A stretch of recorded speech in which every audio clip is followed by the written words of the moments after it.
അസ്സലാമു അലൈക്കും വറഹ്മത്തുള്ളാഹി വബറകാതുഹു.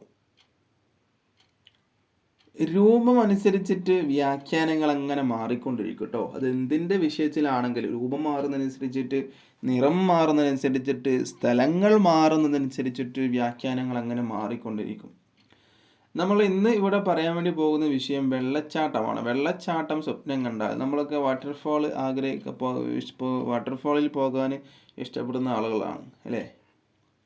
വാട്ടർഫോൾ തിരഞ്ഞു നോക്കി പോകുന്ന ആളുകളുണ്ട്, യാത്ര ചെയ്യുന്ന ആളുകളുണ്ട്.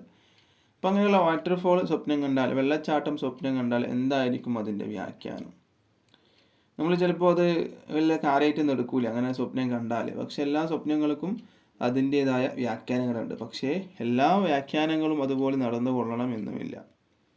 ഇതിനെക്കുറിച്ചിട്ട് മഹാനായ ഷേഖ് ഇമാം നാബൽസി എന്നവർ അവിടുത്തെ ഒരു കിതാബിൽ പറയുന്നുണ്ട്. എന്താണ് പറയുന്നത്?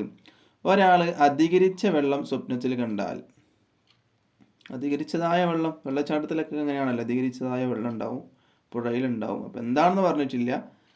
അപ്പോൾ അധികരിച്ചതായ വെള്ളം സ്വപ്നത്തിൽ കണ്ടാൽ അതിൻ്റെ വ്യാഖ്യാനം അതിനൊരു ഹൈറും ഇല്ല എന്നാണ്. അപ്പോൾ ആ സ്വപ്നം കണ്ടാൽ അതെന്തില്ല, ഒരു ഹൈറും ഇല്ല എന്നാണ് അർത്ഥം. ഇനി വെള്ളം കയറി വീട്ടിൽ വന്നാൽ അതിൻ്റെ വ്യാഖ്യാനം എന്താണ്? വീട്ടിൽ കൊള്ളക്കാർ കയറുമെന്നാണ്. അപ്പോൾ ആദ്യം പറഞ്ഞു വെള്ളം അധികരിച്ചതായിട്ട് സ്വപ്നങ്ങൾ, പുഴയിൽ വെള്ളം അധികരിച്ചു അല്ലെങ്കിൽ കുളത്തിൽ അധികരിച്ചു, വേറെ എവിടെയെങ്കിലും അധികരിച്ചതായിട്ട് കണ്ടാലുള്ള വ്യാഖ്യാനം ആദ്യം പറഞ്ഞു. പിന്നെ പറഞ്ഞത് വീട്ടിൽ വെള്ളം കയറിയാലാണ്. അപ്പോൾ അതിൻ്റെ വ്യാഖ്യാനം എന്താണ്? കൊള്ളക്കാർ നമ്മുടെ വീട്ടിൽ കയറും, കള്ളന്മാർ കയറും എന്നാണ്. ഇനി ഒരാൾ ഒലിക്കുന്ന വെള്ളം എന്ന് പറയുമ്പോൾ വെള്ളച്ചാട്ടം നിലക്ക് എങ്ങനെയാണല്ലോ അല്ലേ? വെള്ളച്ചാട്ടം ഇങ്ങനെ ഒലിച്ച് വരികയാണ് ചെയ്യുക. അപ്പോൾ വെള്ളച്ചാട്ടം സ്വപ്നം കണ്ടാൽ അതിൻ്റെ വ്യാഖ്യാനം ഒരു ശത്രുവിൻ്റെ കടന്നാക്രമണം എന്നാണ്. അപ്പോൾ 3 രീതിയിൽ നമ്മൾ വെള്ളത്തിൻ്റെ കാര്യങ്ങൾ പറഞ്ഞു.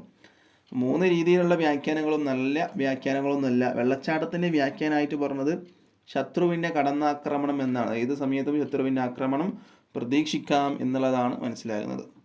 അപ്പോൾ ഇതുപോലത്തെ വീഡിയോസ് നിങ്ങൾക്ക് ദിനവും ലഭിക്കാനായി ചാനൽ മറക്കാതെ സബ്സ്ക്രൈബ് ചെയ്യുക. ഇൻഷാ അല്ലാഹ് വീണ്ടും കാണാം. അല്ലാഹു തആല അതിന് എനിക്കും നിങ്ങൾക്കും തൗഫീഖ് നൽകട്ടെ. അസ്സലാമു അലൈക്കും വറഹ്മത്തുള്ളാഹി വബറകാതുഹു.